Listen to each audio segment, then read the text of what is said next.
What is up, guys? It's McNulty here. Welcome back to the channel. I hope you're all doing well. It is another busy day in Empires and Puzzles land. Obviously, there is loads of stuff to do, and obviously Atlantis is rising at the minute as well. But the big things that are going on at the moment is, well, number one is, of course, the visiting outfitter. So the outfitter is here. He's ready to weave some costumes, and we do have some brand new additions into the visiting outfitter for this go round, which I am going to go over with you guys in just a moment.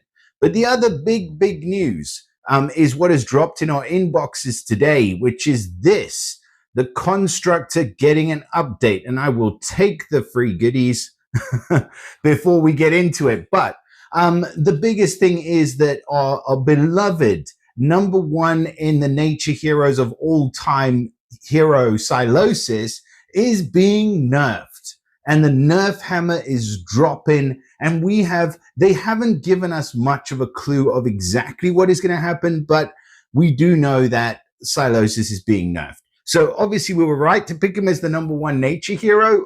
If you haven't seen the video, I will drop the link in the description below, but we called it, and now he's been nerfed. So who knows where he's going to end up after this. But it's not only Psylosis, it's the whole entire construct family that are getting nerfed in inverted commas, or updated, as they want to tell us it is here. So tomorrow, Tuesday, August the 11th, they're rolling out a balance update, which includes adjustments to the construct minion core passive and several construct heroes, including Psylosis. It says the killer bot minions are going to have a deeper focus and no longer counter themselves.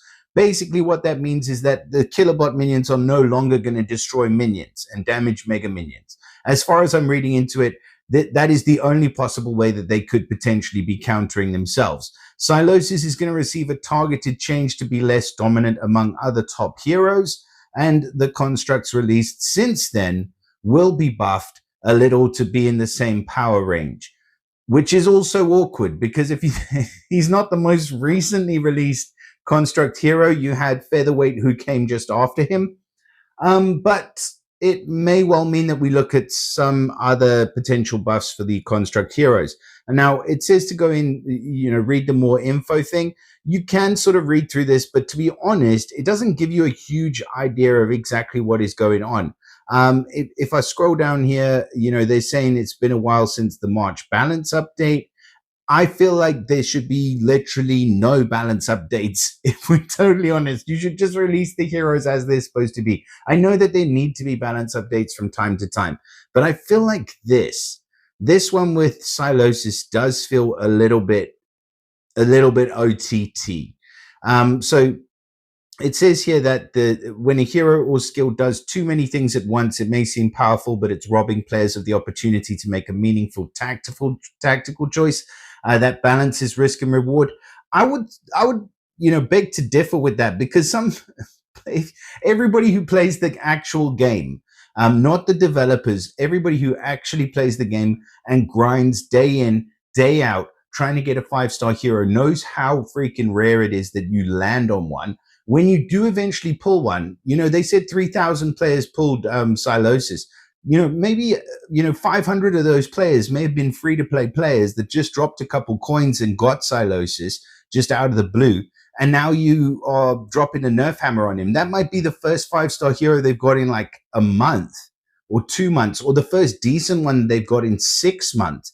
If you guys know what I'm talking about, that's the problem with this, is that it's not robbing players of the opportunity to make a meaningful tactical choice. If you get a very strong hero, it's going to be 1 in a million. Your other 5 heroes that are around him, they're going to be like supporting him in order so that he can wreck the team. And that to me is absolutely fine, because he'll be power crept in 6 to 9 months anyway. So what the actual shit are they doing? Hey, lovely, eh? If I had a second Cardinal Richelieu with a costume, I may well. Anyways, so it says that's why they're adjusting the killer bot minions to be more effective in fewer ways. So like I said, they're probably going to just do away with one of the things that they do. It says it resolves the group situation where an entire group of heroes can counter a part of their own skill set. Well, again, I'm so sorry. I didn't want to stick on this for too long, but they've lined themselves up for it there. So what about the Nidavellir heroes from the Nidavellir realm, the Untold Tales Flame and Frost heroes? They counter themselves ridiculously. Every time they receive frost damage, they don't take it. Plus, they increase their plus they boost their health, and I don't know, they increase their mana generation as well. But that's beside the point. The same family of heroes is the best counter to each other. This is not the first time it's happened. I don't think that's a valid reason for you to be nerfing Psylosis, is all I'm saying. It says the update to the Killerbot minions should emphasize and focus on their strengths while leaving possibilities for effective strategies against him. Well, one of their strengths was that they destroyed minions. If you take that away, then they're losing one of their strengths. And I don't think they're that strong anyways. I think if anything, you go and nerf the Astral Demons passives. Just go destroy passives. All passives must go. No, just put like one passive max per character and then see which one you want to pick. That'll shake things up a bit. It includes, it says, targeted changes to the construct hero Psylosis. So that is what we're expecting. And several weeks after the release, they noticed they were performing well. Blah, blah, blah, blah, blah, blah, blah, blah, blah, blah, blah. It's a whole bunch of absolute crap. But we will see. It says there's going to be a boost. So we can relax and give it the summer constructs a boost. So Tango, Elks, and Featherweight will be gently adjusted to meet Psylosis in the power range the latest contracts deserve. I do have Tango, so I'm interested to see what that is. But yeah, you know, it's nothing compared to these horrible, I mean, the horrible realization for these players who have, it says, heavily developed and used Psylosis. They're going to get some donations. There are 3,000 players. I mean, it says only 3,000 players, but that's a lot to me. I don't know. That feels like a lot to me. By the way, if you're not part of our Discord group, you should go and join it because, as you can see, we're quite active in there. There's over 800 people in the Discord channel. Again, I'll put the link to that in the description. Come on down and join us at McNulty's Beer Garden, and I guarantee you will have a good time. Anyways, 3,000 players who double limit broken the hero. They're going to be getting gifts, but they're going to get time skips, food booster, and tombs. They get experience ascension, LB1, LB2 golden emblems, no reset token. So sorry, if you don't like the way Psylosis is anymore, you're stuck with him. You're stuck with him second limit broken. You cannot get those materials back that you've invested in him. You get a food booster, so you have to boost up your food. Oh my goodness, I should really turn off these notifications. Anyways, let us go into the visiting outfitter. That is all I got to say on this for now. I mean, look how many disappointed people. There's 30 angry emojis, 20 that are saying FUSG. There's 29 crying, and some, Brazilian flags. And I don't know, is that Morocco? Anyway, I don't know. Let us jump into the visiting outfitter. So I do have it open over here. The handy dandy Empuzzled website, which has been an absolute godsend for the game. So the visiting outfitter helper is on this website here. Again, I'll try and link to that in the description as well. So there's 3 things I got to remember. Right. So that's really stretching my mind. Okay. So only costumes that are released 18 months ago are available in the event. Your gem costs go anywhere from 100 gems for a rare to 300 for a legendary. Do not do an epic or a rare, just do a legendary. A limited time event that lasts for 3 days, and you can get 1 costume per event. So we have 14 new arrivals. We're just focusing on the 5 stars here. There are obviously a bunch of other heroes, all of these costumes that are currently available in the visiting outfitter. If you want to have a gander at them, you absolutely can, but we're just going to focus on these 14 new costumes that are available in this visiting outfitter. So we have the costume for Domiventus. I would say that is one that is worth grabbing. Not only is he resistant to the insanity effect, but he does hit 3 pretty dang hard. 360% to the target nearby at the first tide, and on the second tide, it's nearly 500% damage to the target nearby, and he inflicts them with corrosive burn for 4 turns. Again, though, don't take that up against the Nidavellir Realm heroes, otherwise it's going to backfire horribly, and then the corrosive burn deals a lot. 500 up to 531 burn damage and lowers the target's defense by 18% each turn. extra damage against minions and mega minions. So that is awesome. And a team power of 1631 makes him an absolute steal. If you don't have his costume yet, I would definitely go ahead and grab it. We then have the heroes from the Wolves and the Ravens. So you've got Wolfgang, the Clash of Knights heroes. That was what I was looking for. So you've got costume for Wolfgang. He is, I wouldn't recommend, if you have one of the other ones on this list, I probably wouldn't recommend it. But if you picked him up from Faded Summon, the last one round, because he was featured, and you are relatively, I would say, like free to play, cheap to play, been playing maybe a year or two, then yeah, absolutely. Cool thing about this guy is that he's a hit all hero, and you do need a hit all hero for a lot of the stages and the events and the quests and things that you play through. And they come in clutch. Monster Island, all that kind of stuff. So 300% damage to all enemies. He reduces all enemies, all received damage by 45% for 4 turns. So not only have you dished out a decent amount of damage, but you're also reducing the amount of damage that you take by nearly half for the following 4 turns after he fires. Then all allies regenerate 720 boosted health over 4 turns, and that can exceed max HP. So yeah, you see what I mean? He's a really good all-rounder. I think he may be difficult to take in, like, for the top tier raids and wars. Like if you're playing in the top 2 to 500 alliances, I think you will struggle. But outside of that, I think he can make a really, really good part of a holy attack team. So yeah, Wolfgang's decent. Quinel, I've just recently looked at her in the Nature Heroes video as well, and I think she's really solid still. She is a fast speed hero, which gives her a bit of an edge because you can fire her off quickly. She does 360% to the target and nearby. Granted, she is a little bit dated in terms of her stats. 1511 is, I'm still at like the 1400. I think anywhere over 1400, you're good.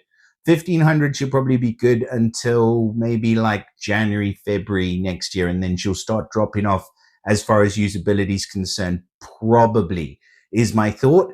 But a good amount of damage to the target nearby. But then the additional power she gets an additional 30% power for the next special skill, and it increases each turn up to a maximum of 150% in total. So that does mean that the second time she fires off, she's potentially going to be wrecking some folks. And she also regenerates 600 HP over 3 turns. I think I'd go with Quinel over Wolfgang, but obviously Dom Eventus is kind of winning out so far.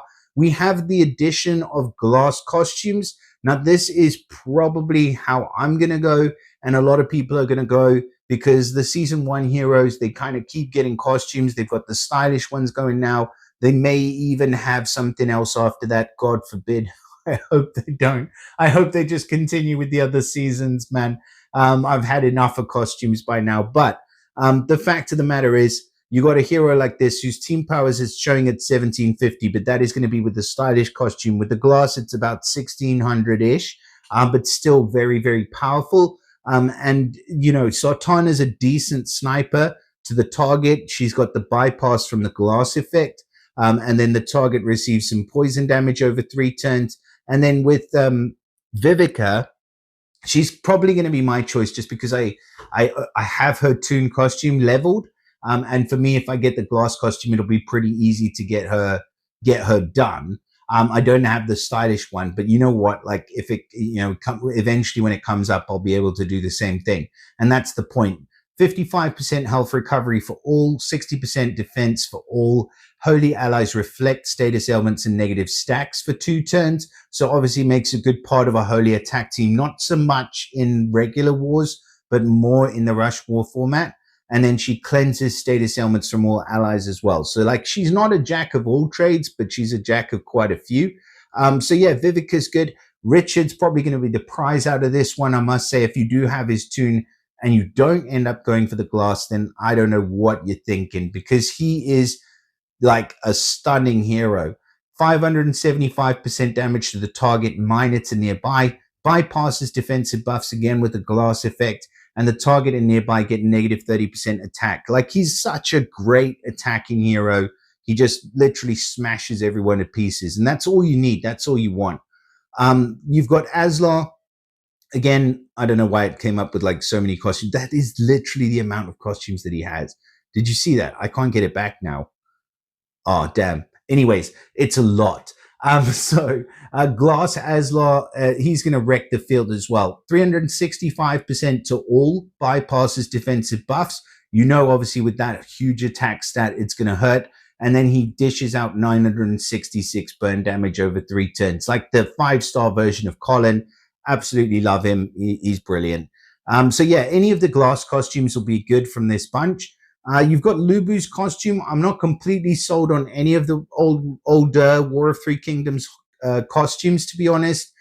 This is one that I probably would not recommend, even though he does get, like, he dishes out the fiends, not the minions, so he doesn't get any advantage from that minion passive. I was just thinking of something good that I could say for him, but to be honest, I would pass on Lubu. Persa, absolutely brilliant costume. I do have her maxed. I use her on every single war in part of my holy teams, especially this last Dragon War. She saved my bacon a few times, but she dishes out a huge amount of damage. She's got a priority dispel, and she hits the target for 450% at the first tide, and then 515 at the second. Not only does she priority dispel, but she steals all the dispellable buffs from the target and distributes them on your allies. And then she gives a spreading corrosive poison, which can deal up the second charge. It's up to 769 poison damage and lowers the mana generation by 25% every turn. And that damage spreads to the nearby enemies. So yeah, I really, really like it. Persa is a sleeping giant. She's been at the bottom of the sea for so long. She forgot how, much that jellyfish dress stings. So Persa is excellent. Oberkhan Glass, not my favorite, although he is a cool looking hero. 400% damage to the target and then minor to nearby. It's a good amount of damage, and it bypasses defensive buffs, so you can't argue with that. And then he counterattacks himself for 120% of the damage received for 4 turns. I kind of wish in this costume that he had given the counterattack to his nearby and not been so selfish, and then he would be incredible. But yeah, Oberkhan's a good choice. If you do have up to the Toon costume, I would say that Glass Oberkhan's going to definitely help. Glass Elkonen, again, a fantastic choice, 420% to the target, minor to the nearby. And then the attack bypasses defensive buffs with the glass, which is always good. All of this bypassing, especially for the fast speed and average speed hitters, even the slow speed hitter like Aslar, with having that bypass, you're not going to completely harakiri yourself. So yeah, it's really good. Elkonen definitely would deserve a nod. You've got El Nadaha, not sold on her. I'm sorry, but I'm not. I feel like she is fast speed, but she doesn't hit hard enough. And the after effect is, to me, not strong enough, I don't think, except against certain teams. So 295% damage to the target nearby. Then she gives the target nearby immunity to new status effect buffs for 3 turns, and they get 400 damage for each attempted buff. It can kind of sneak up on you. But at the moment, like if you're taking 400 damage over 3 turns, even if you're buffing yourself every single turn, it's 1200 damage over 3 turns. For the majority of heroes, like she's 3,108, but some of the newer ones, just take Domi Ventus, like 3,210. 1,200 is not even, it's like a third of his whole health. And that's, not accounting for any healing that he's receiving, etc. So I don't think El Nadaha is really zombie. El Nadaha is doing anything too special. Lube is pretty much more of the same. Unfortunately, the team power is just not there. 350% damage to the target nearby. The cool thing is obviously the unkillable minions, which give the counterattack, but the minions only counterattack with 55% of the damage received. So I would say that 9 times out of 10, you're probably going to be able to break through that wall. So yeah, I would not recommend his costume. Same actually for Spartoy. I can't believe I'm going to say this, but even with his incredible team power at 1633, his special skill leaves a lot to be desired. He does get a cool ether talent with the element immunity, and he does get the passive resistance against insanity. But look at this, 230% damage to all enemies, and then 350 to all if you get to the second charge. It's kind of boring. There's a warrior fiend that damages with up to 125% attack every turn and absorbs 60% of its target's max health. but that you have to get to the second charge to be able to do that. And if you think about his competition, I would say it's heroes like the vegetable heroes. They're summoning these fiends, these seedling fiends every single turn. And by the time it gets to like 3 or 4 turns that you've left them, they are just completely out of control. With him, you don't get the same effect. I feel like he's kind of boring. I mean, maybe for the team power, he'd probably be good, like I say, for the sort of cheap to play, free to play brackets, and maybe into the mid tiers as well. But I would say probably out of him and Wolfgang, you've obviously got to go for him because he's got the higher team power. Like that's just one of the things you got to look at. But I do like Wolfgang's effect more. Like I just do. And I'm comparing the two because they're kind of similar. That 300% damage to all is not the main thing. The main thing there is the reduced received damage by 45% for 4 turns. I mean, think of how much more useful this guy can be to a whole team at average speed than potentially Spartoy can be, even though, you know, he's running it faster than average, etc. I don't know. Not completely sold on them. I think in summary, pardon me, in summary, it's really easy. If you have a Toon hero, go for the glass version. If you, maybe even if you don't have the Toon yet and you're working your way up, like go for the next version of the classic hero that you absolutely love, because they will just keep getting stronger and stronger as we go through more of these chambers. Unless, of course, you have Purser, I would say definitely grab her costume. Or if you have Domiventus without the costume, he will be a no-brainer as well. But yeah, that is literally it. So in summary, I hope that that's obviously helped a few of you guys. And yeah, please do let me know if there's anybody else that you're considering or you kind of want any advice and stuff. You can either pop it in a comment or you can join on to the Discord channel and ask it there. You'll get probably a much quicker response doing it that way, to be honest, because there's so many people there, so many incredible people who play the game all the time who are really, really excited to help players to build up their rosters. I don't know why. They just want to get beaten, but they're there. So yeah, anyways, I hope that it has been helpful for you. Again, just to end off, please do let me know what you think about this stupid nerf to Psylosis and to the Construct family. We'll see exactly what's happened. Do we have any more crying emojis or any angry emojis? Oh, one of them is me. Of course it is. I bet you the swearing one. No, I didn't do the swear. There we do. And did I do the poop? Yeah, I would have done the poop. And I think I did a vomit one as well. Anyways, let me know what you think about that. Do drop us a like and subscribe. Don't forget to subscribe to the channel so you don't miss any future updates. Share it with your mother, and I will see you again in the next video. Bye for now.